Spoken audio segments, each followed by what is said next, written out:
Pendant les huis clos imposés par la pandémie, malgré le retour du public, Fouine TV a décidé de continuer ses activités par amour pour le inline hockey, à l'image de ce que faisait déjà Mustang TV. Ces deux chaînes de live stream étaient sur le front ce week-end pour couvrir les finales de Rossmaison en Ligue A et de Kourou en Ligue B. Nous, Bull TV, on est allés les assister. Voilà, bienvenue sur Mustang TV pour ce premier acte de finale du championnat suisse de Ligue nationale entre Rossmaison et Rotrist. Cédric Seret est fidèle au poste. Depuis 5-6 ans, il anime Mustang TV. Il est multitâche puisqu'il filme et commente la rencontre en même temps. C'est parti, une bonne occasion. Premier shoot et premier bon arrêt là, de Schnellban. Ici, on a la tablette où je peux contrôler les deux chaînes où je diffuse. J'ai une caméra plus ou moins comme la vôtre. J'ai un écran de contrôle pour voir ce que je filme. Première infériorité passée sans encombre pour les hommes à Cédric Boss. Ça apporte aussi grandement aux joueurs, s'ils veulent se revoir, comment ils ont joué. On a fait un logo, on a fait, comme on peut le voir, des t-shirts. On peut avoir toutes les Coupes d'Europe en live quand elles se déroulent à Rossmaison, donc c'est des journées entières de live. Attention là, c'est une bonne contre-attaque. Bon shoot, premier arrêt également pour Villonnier.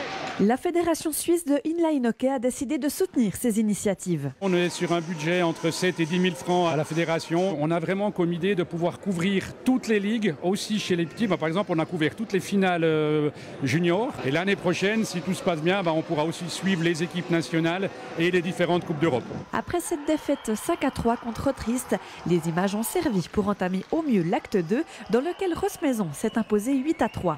Mustang TV ne peut pas être partout à la fois, évidemment. Alors qu'en est-il du premier match de la finale de Ligue nationale B qui se déroule en même temps à Avenches? Kourou a fait le déplacement et aussi l'équipe de Fouine TV. Toute la délégation est dans la place. T'as pris la multiprise avec l'USB, Basile? Non. Partage de connexion, hop. Alors on a une caméra qui est en dessus de la table des officiels. Certaines fois on met encore une deuxième, une troisième caméra, ça dépend de la situation. Et puis on travaille avec une régie, avec un iPad et deux commentateurs. Oui. Avant, j'essaie de bien mettre la pression pour ce début de match. Ça cravache pour cette balle du côté des Jurassiens. Belle interception de Kourou. Là, c'est le top sniper qui confirme son maillot en inscrivant le premier goal pour Avenches. Les enfants pouvaient jouer, mais les parents ne pouvaient pas venir voir.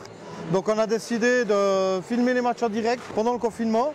On est même allé à Berlin filmer les championnats d'Europe filles, où on s'est fait un peu connaître de la fédération internationale, de la fédération suisse. C'est surtout le plaisir de pouvoir faire connaître notre sport à plus large échelle et de permettre aussi à ceux qui ne peuvent pas se déplacer de pouvoir regarder leur équipe préférée quand même. J'ai suivi le match hier avec Fouine TV. Ça fait plaisir qu'il y ait des gens comme ça encore qui s'investissent alors qu'ils ne sont pas forcément payés pour ça. Tout comme la veille, Kourou n'arrivera pas à se défaire d'Avenches.